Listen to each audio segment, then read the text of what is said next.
Okay, Dan and Jim here. We're going to take a look at some power-up strategies for our 2018 game.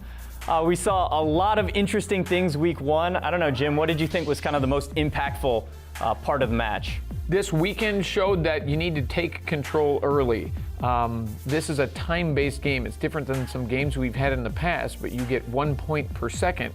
So scoring a cube at the beginning of the match is worth more than 100 times more than scoring a cube at the end of the match. So early control is the key to victory.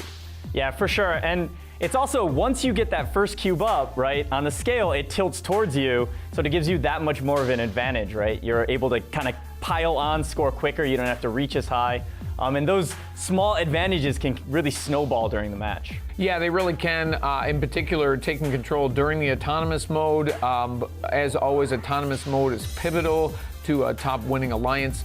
If you can score during autonomous mode, it's worth a 2x premium on top of scoring in teleop. So in matches where teams can take possession of the switch, teams can take possession of the scale during the autonomous mode, it just gives them that much more of a lead on their opponents. Yeah, something else I was seeing too is once you got ahead on the scale, because we saw all the teams coming out in the finals really going after that scale, trying to own it, and once they got a couple cubes ahead, it really opened the door for them to take some of those cubes, throw them on the other team's scale or the other team's switch and start to disrupt their play there. And once you start to battle over their switch as well as controlling the scale, it's just a really big hole for teams to climb out of. Yeah, it's really kind of a divide and conquer.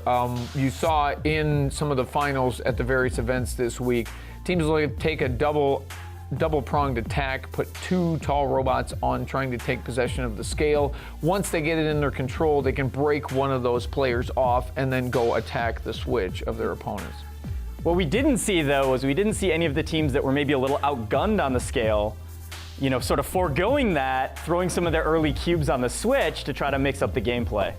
We really did not see that. We saw some like landslide matches where some teams might lose all three of the devices and then you get 0 points accumulated. You know, some other things that we didn't talk about is the exchange. In the better matches in the playoffs at all four events, we saw teams putting all 9 cubes through the exchange and having a specialist to do that, and most of the winning alliances were demonstrating that. You cannot understate the value of those 5 points a cube when you're trying to build your score up. Well, how is the game going to progress? I don't know. We'll find out next week.